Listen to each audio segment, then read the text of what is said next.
Assalamualaikum warahmatullahi wabarakatuh. Baiklah, sebelum masuk ke dalam materi, kami dari kelompok 5 akan menjelaskan mengenai pendekatan psikoanalisa dalam psikologi konseling. Sebelumnya, perkenalkan saya Sri Wahyuni, lalu nanti akan ada rekan saya, Piza Priyunita, dan juga Nandira Borukaro. Baiklah, di set selanjutnya kita akan masuk ke dalam materi yang pertama mengenai filosofi dasar dari pendekatan psikoanalisa. Filosofi dasar, Freud menekankan bahwa pikiran manusia terbagi menjadi 3 struktur utama, yaitu id, ego, dan superego, yang saling berinteraksi dalam menentukan perilaku dan pengalaman individu. Dalam pemahaman ini, Freud menegaskan bahwa sebagian besar proses mental, termasuk hasrat, konflik, dan motivasi, seringkali tersembunyi di luar kesadaran individu. Freud menyoroti pentingnya mekanisme pertahanan yang digunakan individu untuk melindungi diri dari ketidaknyamanan emosional. Baiklah, selanjutnya kita masuk ke dalam konsep inti dari pendekatan psikoanalisa ini. Itu ada, nantinya kita akan bahas 5 konsep inti. Yang pertama adalah penyelesaian dan penggabungan tahap perkembangan psikoseksual yang sukses akan mendasari perkembangan pribadian. Yang seperti kita ketahui di dalam psikoseksual atau tahap psikoseksual, Freud menekankan bahwa jika tahap sebelumnya itu sukses, maka tahap selanjutnya juga akan berdampak baik. Begitu juga sebaliknya, jika tahap selanjutnya terganggu atau gagal, maka itu akan berdampak buruk juga pada tahap selanjutnya. Nah, yang kedua ada kegagalan dalam penyelesaian tahap perkembangan tertentu, itu akan menyebabkan perkembangan kepribadian yang tidak tepat. Kenapa? Karena jika misalnya nih individu gagal dalam satu tahap, dan entah itu karena trauma atau mungkin karena penyelesaian konflik yang tidak baik gitu, maka kepribadiannya di kemudian hari itu akan berdampak gitu, akan menghasilkan masalah gitu.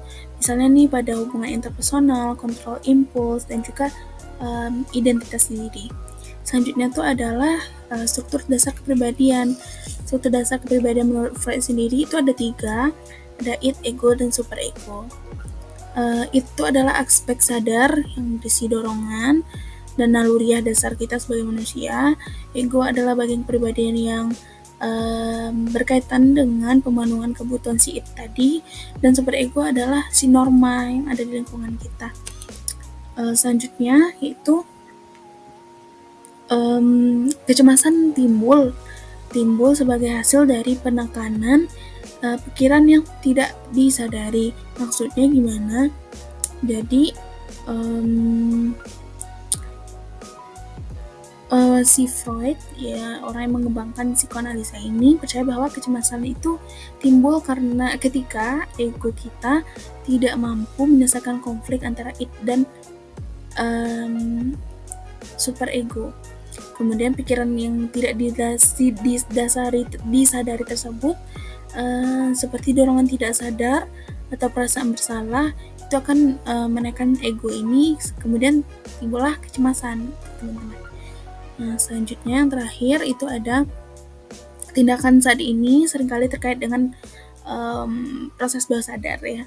Maksudnya bahwa menurut si Freud, bahwa tindakan dan pikiran seorang itu seringkali dipengaruhi oleh proses bawah sadar yang mencakup dorongan yang tidak disadari seperti yang udah kita bahas sebelumnya ya. Dalam psikoanalisa sendiri, proses ini dapat kita temukan gitu melalui interpretasi mimpi, luka psikologis gitu ya, atau perasaan yang muncul secara tidak sadar dalam kehidupan kita sehari-hari.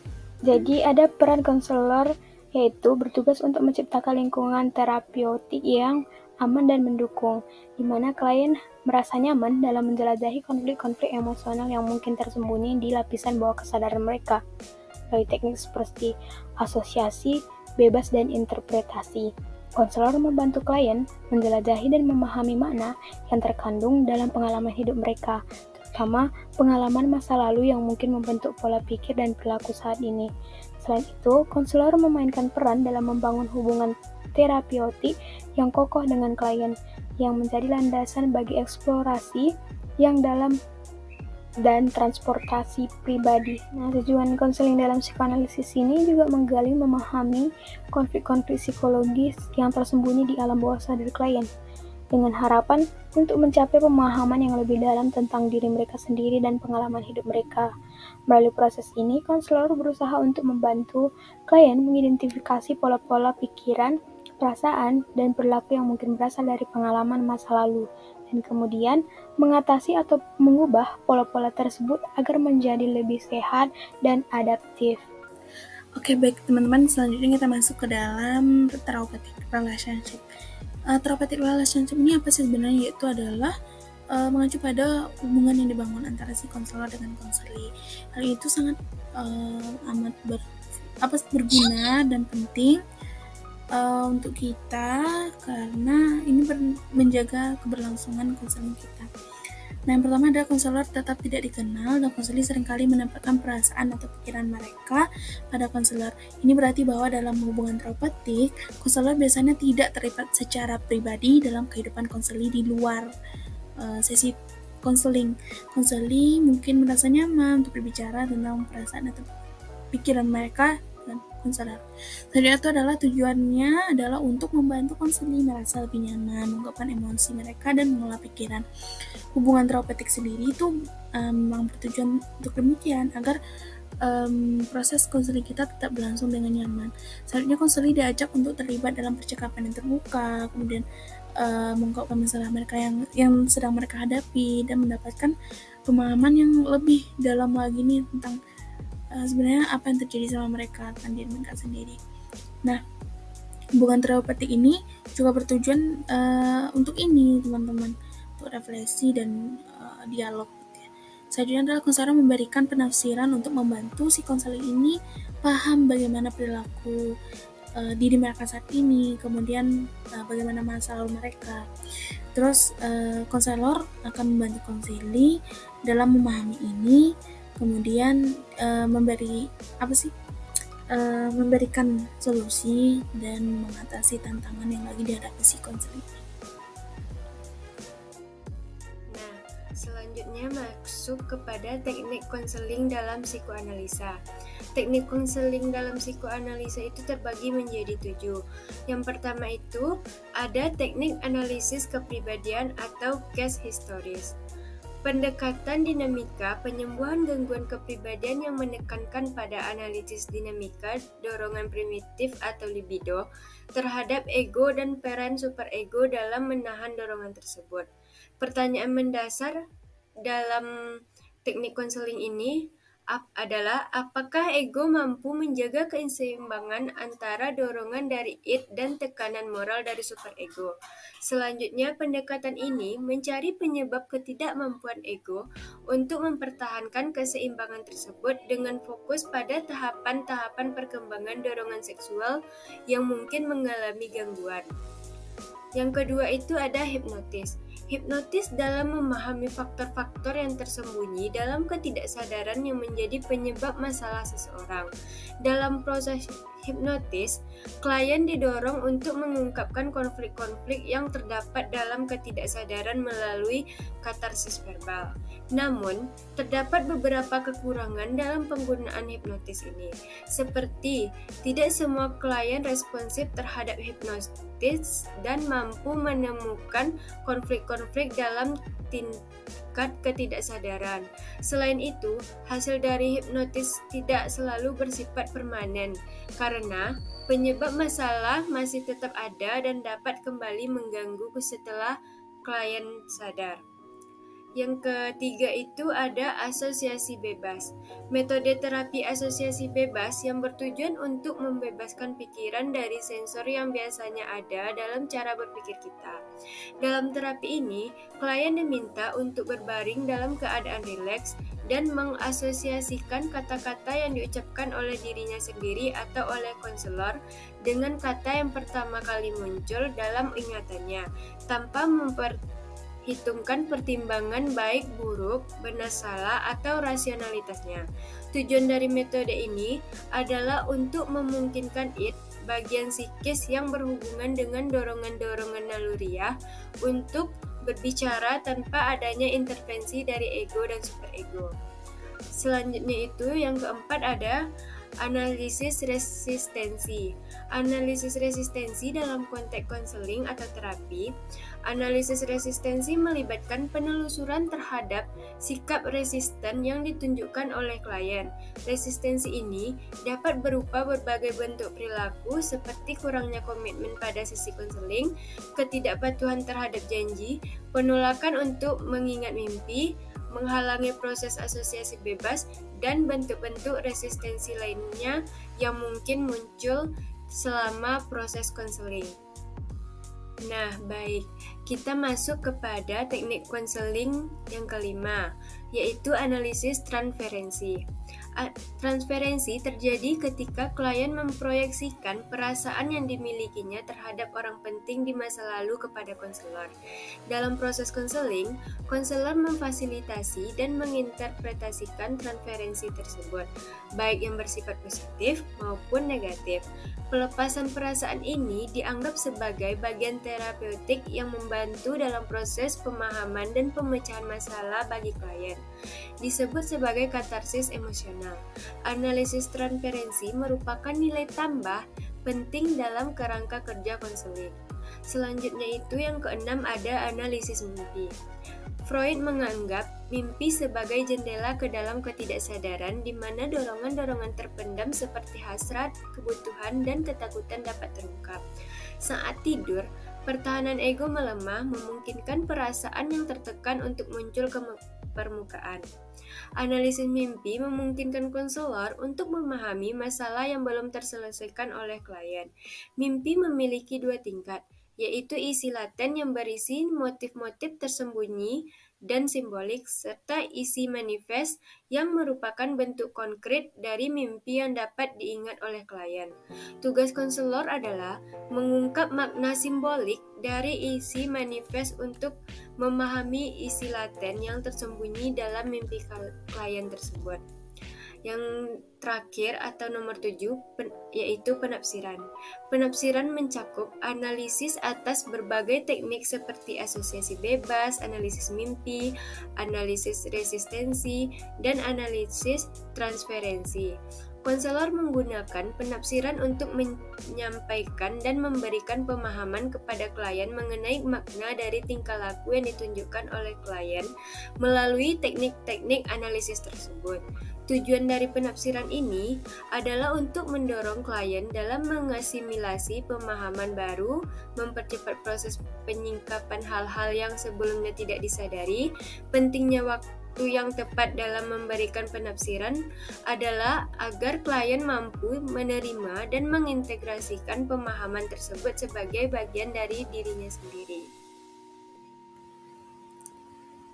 Baiklah teman-teman, kita masuk ke dalam keterbatasan dari pendekatan psikoanalisa ini.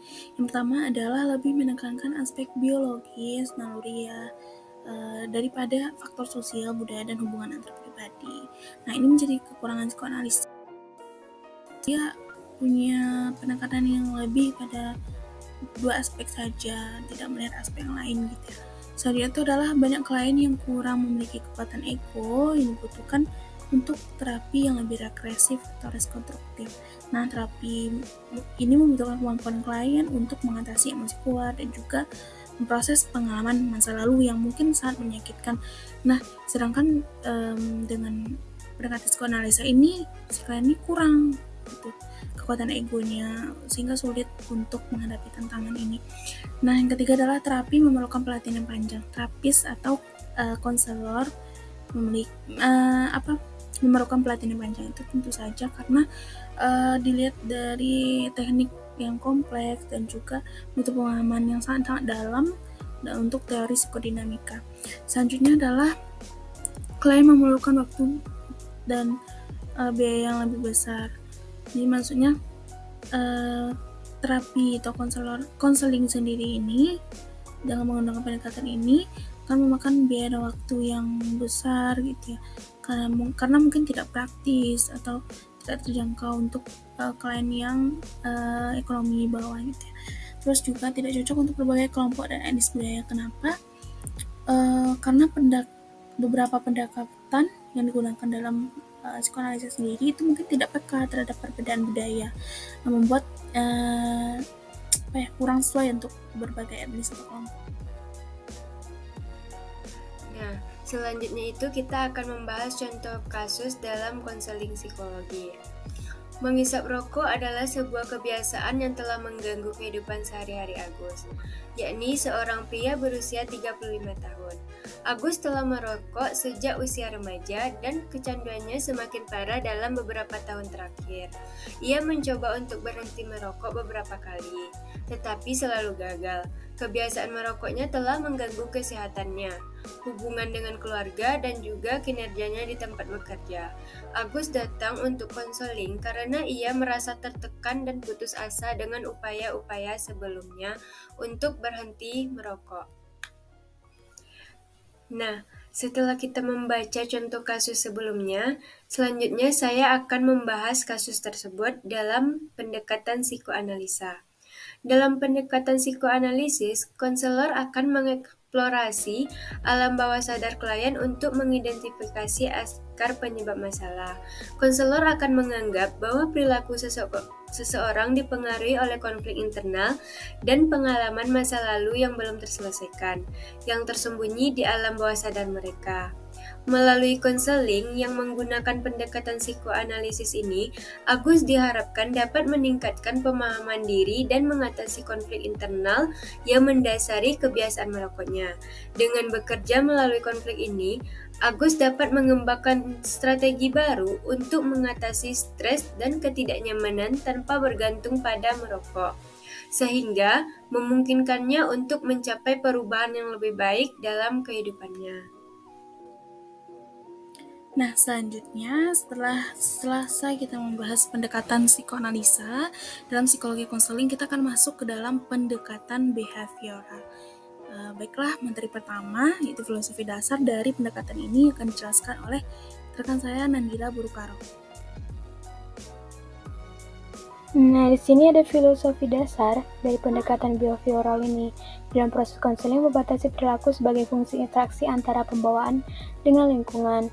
Perilaku yang dapat diamati merupakan suatu kepedulian dari konselor sebagai kriteria pengukuran keberhasilan konseling.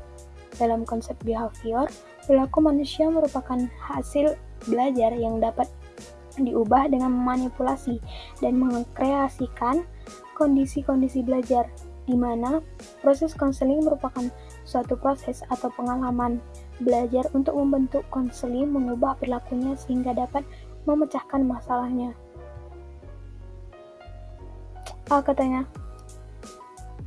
Nah, selanjutnya kita masuk ke dalam konsep inti dari pendekatan behavioral ini, yaitu behavioral sendiri atau behavioral terapi ini didasarkan pada teori pembelajaran yang bertujuan untuk mengubah perilaku dengan teknik yang sudah dirancang untuk misalnya memperkuat perilaku yang diinginkan, mengurangi perilaku yang tidak diinginkan. Yang kedua adalah pendekatan ini menekankan pandangan ilmiah terhadap perilaku manusia, menganggap bahwa si manusia ini merupakan produk dari lingkungannya. Yang ketiga adalah terapi ini atau behavioral sendiri itu memungkinkan sintesis antara pendekatan perilaku dan humanistis. Yang selanjutnya, teori belajar behavioristik itu menekankan perubahan perilaku terjadi sebagai hasil dari pengalaman. Dan selanjutnya itu karakteristik kunci dari behavioral sendiri itu adalah prinsip pembelajaran tadi, behavioristik, penguatan, hukuman, konsep stimulus dan respon juga. Terus saran utama dari behavioral sendiri bahwa si orang yang ingin mengubah perilaku ini dalam menggunakan pendekatan harus mengasosiasikan stimulus respon secara tepat, dan pengukuran dari perilaku itu juga hal yang penting gitu ya. Manusia yang selanjutnya tuh manusia yang sehat memberikan respon terhadap faktor eksternal lingkungannya, bertindak sistematis, kemudian juga dia dipengaruhi oleh pengalaman. Yang terakhir adalah bahwa tingkah laku bermasalah itu merupakan hasil dari cara belajar dan lingkungan yang tidak sesuai atau yang buruk gitu ya. Nah, di sini juga ada peran konselor, yaitu membantu individu untuk memahami dan mengubah perilaku mereka melalui proses pembelajaran yang terstruktur dan teramati. Konselor dalam behavioristik berfokus pada pengamatan perilaku yang konkret dan terukur, serta mengidentifikasi pola-pola perilaku yang tidak sehat atau maladaptif.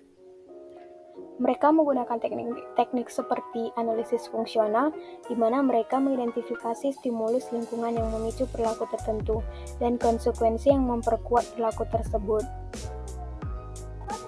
Nah, di sini juga ada tujuan konseling dalam pendekatan behavioristik, yaitu membantu individu untuk mengidentifikasi, memahami, dan mengubah perilaku yang tidak diinginkan atau maladaptif, melakukan proses pembelajaran yang terukur dan teramati. Konselor behavioristik berfokus pada pengamatan perilaku yang konkret dan mengidentifikasi faktor lingkungan yang mempengaruhi terjadinya perilaku tersebut. Tujuan utamanya adalah untuk mengubah respons perilaku yang tidak diinginkan dengan mengganti stimulus lingkungan atau mengubah pola perilaku melalui pembelajaran yang diberikan secara sistematis. Pembahasan selanjutnya adalah terkait dengan therapeutic relationship atau bagaimana sih hubungan konselor dan konseling ini dibangun gitu ya. Yang pertama itu ada hubungan terapeutik yang kuat akan meningkatkan kemungkinan konseli untuk menerima terapi atau menerima konseling yang dilakukan gitu dengan baik. Ya, ini berarti bahwa si konseling ini merasa terhubung gitu dengan baik dan akan kuat dengan si konselor. Nah, yang kedua itu ada faktor seperti kehangatan, empati, kejujuran. Itu dianggap juga suatu hal yang penting di dalam therapeutic relationship antara si konselor dan konseling. Seperti itu ada, namun praktisi perilaku juga menyadari bahwa faktor tersebut tidak cukup gitu ya untuk mencapai perubahan perilaku. Meskipun misalnya nih faktor itu udah ada kehangatan, empati, tapi si praktisi atau ilmu psikologis itu menyadari bahwa untuk mencapai perubahan perilaku yang signifikan itu diperlukan lebih dari sekadar faktor tadi yang sudah disebutkan tadi. Yang terakhir yaitu ahli terapi perilaku lebih cenderung percaya bahwa kemajuan si konseling ini gitu ya dipengaruhi oleh penerapan relationship ini gitu dengan si konselor. Praktisi ini mempercayai bahwa penerapan teknik perilaku khusus seperti misalnya pembeda atau punishment itu memiliki pengaruh yang lebih besar terhadap kemajuan si konseli daripada hanya bergantung pada therapeutic relationship itu sendiri. Nah, selanjutnya itu kita akan membahas teknik konseling dalam behavioral. Teknik konseling behavioral terdiri dari dua jenis, yaitu teknik untuk meningkatkan perilaku dan teknik untuk menurunkan perilaku. Teknik untuk meningkatkan perilaku antara lain penguatan positif, token ekonomi, shaping atau pembentukan perilaku, pembuatan kontrak, pelatihan asertif, dan pengolahan diri atau self-management. Teknik untuk menurunkan perilaku antara lain ada extension, penghapusan, time out, flooding atau pembanjiran, terapi aversi, dan desensitisasi sistematis. Selanjutnya saya akan menjelaskan pengertian-pengertian dari tiap teknik konseling tersebut. Selanjutnya saya akan membahas tentang teknik untuk meningkatkan perilaku, yang mana teknik untuk meningkatkan perilaku ini terbagi menjadi 6. Yang pertama itu penguatan positif.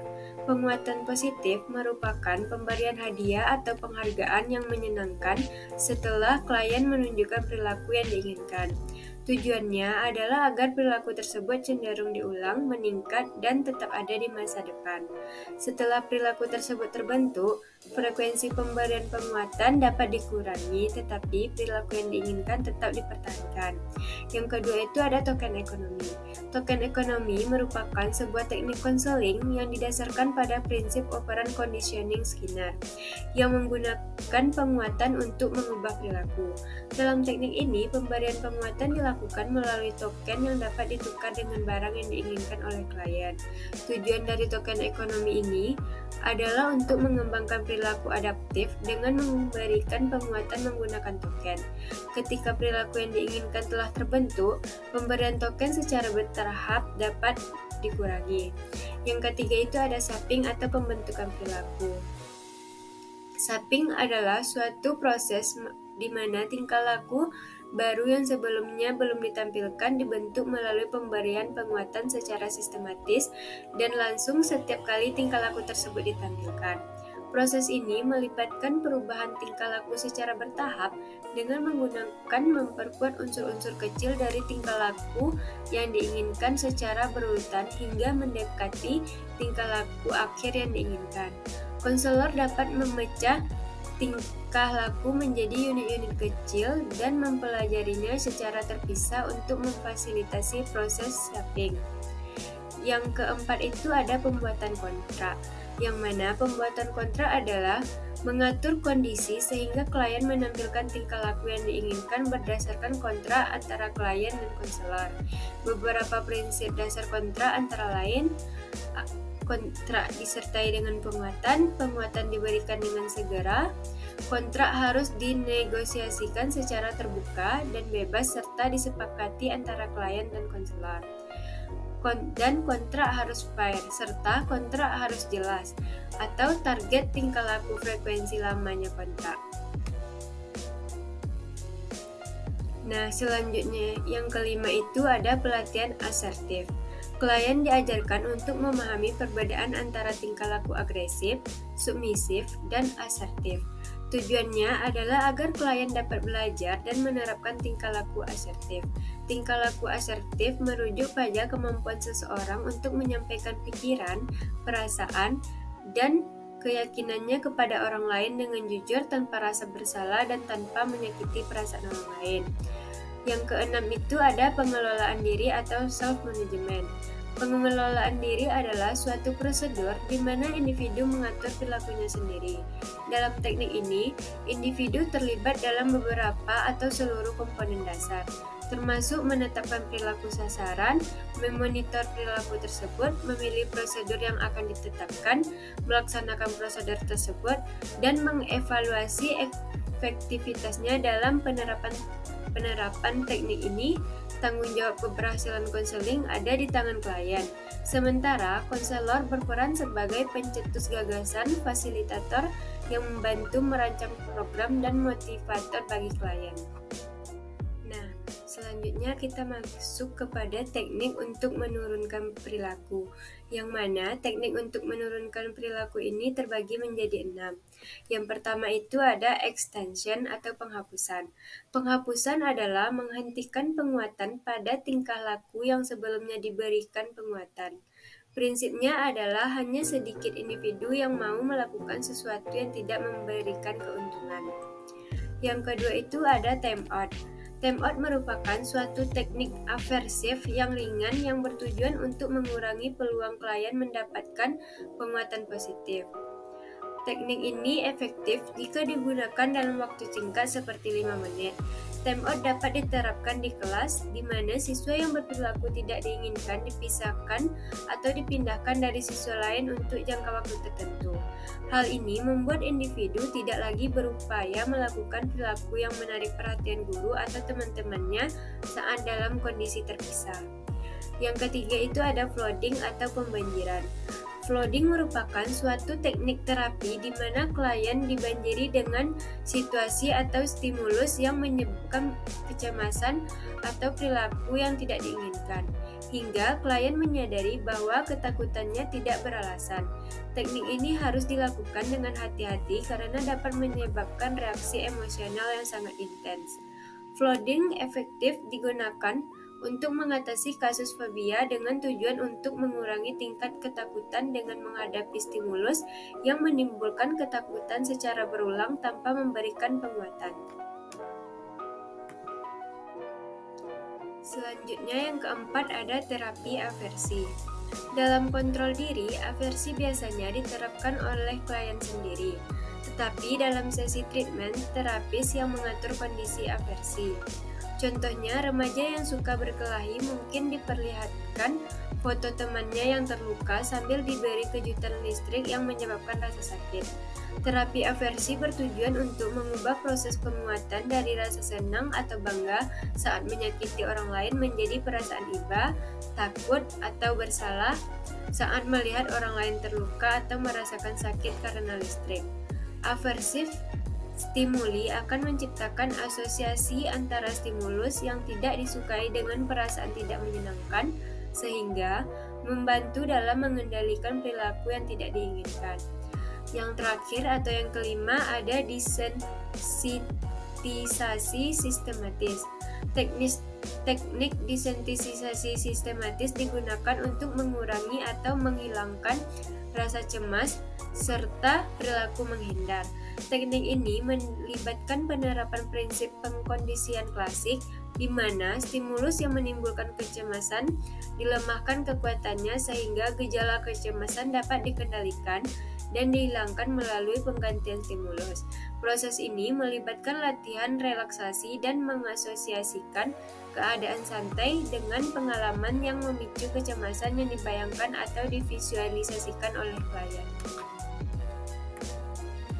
Nah, selanjutnya kita bahas keterbatasan dari pendekatan behavioral itu sendiri. Bahwa konseling behavioral sendiri itu mungkin tidak cocok untuk kondisi kesehatan yang lebih berat gitu, yang kompleks seperti depresi berat atau skizofren gitu. Kenapa? Karena kondisi seperti ini tuh memerlukan intervensi yang lebih spesifik, lebih kompleks, lebih komplit lagi gitu ya, untuk perawatan yang lebih medis gitu, yang terapeutik. Selanjutnya itu adalah lebih efektif ketika digunakan bersama dengan perawatan yang lainnya gitu, seperti yang udah dikatakan di sebelumnya bahwa konseling perilaku saja atau behavioral saja tidak cukup ya. Selanjutnya adalah kurang memperhatikan akar masalah yang mendasarinya. Maksudnya adalah bahwa pendekatan dengan behavioral itu cenderungnya tuh fokus pada perilaku yang tercermati secara langsung ya. Jadi daripada dia mencari akar masalah yang mendasari, dia tuh lebih fokus ke perilaku yang tampak gitu. Terus tidak memiliki gambaran keseluruhan dengan cukup mendalam, terutama dalam konteks misalnya hubungan interpersonal gitu ya. Karena si konseling perilaku ini cenderung tidak memeriksa gitu secara dalam bagaimana gambaran keseluruhan si individu, faktor kontekstualnya mungkin atau apa yang mempengaruhi si individu ini, terutama dalam dinamika hubungan pribadi gitu, antara dia dan orang lain. Nah, selanjutnya kita akan membahas contoh kasus dalam pendekatan behavioral, di mana ada seorang anak laki-laki bernama Alex seringkali terlibat dalam insiden-insiden di sekolah, seperti memukul teman sekelasnya atau merobek buku-buku mereka. Guru-guru dan orang tua Alex khawatir dengan perilaku agresifnya dan mencari cara untuk membantu mengatasi masalah tersebut. Nah, setelah kita membaca contoh kasus yang telah saya sampaikan, saya akan membahas kasus tersebut dalam pendekatan behavioral. Dalam pendekatan behavioral, fokus utamanya adalah pada perilaku yang dapat diamati dan diukur, serta faktor-faktor lingkungan yang mempengaruhinya. Analisis perilaku akan mencoba mengidentifikasi pemicu-pemicu atau konsekuensi-konsekuensi dari perilaku agresif Alex. Mungkin saja melalui pengamatan lebih lanjut ditemukan bahwa Alex seringkali merespon dengan agresi saat dia merasa frustasi atau tidak mampu mengungkapkan kebutuhan atau emosinya dengan kata-kata. Selain itu, mungkin saja dia mendapat perhatian lebih atau reaksi yang kuat dari orang dewasa setelah melakukan perilaku agresifnya, yang secara tidak disadari memperkuat perilaku tersebut. Dengan menggunakan pendekatan behavioral, pendidik dan orang tua dapat merancang intervensi yang difokuskan pada mengubah lingkungan dan memberikan respon yang konsisten terhadap perilaku Alex.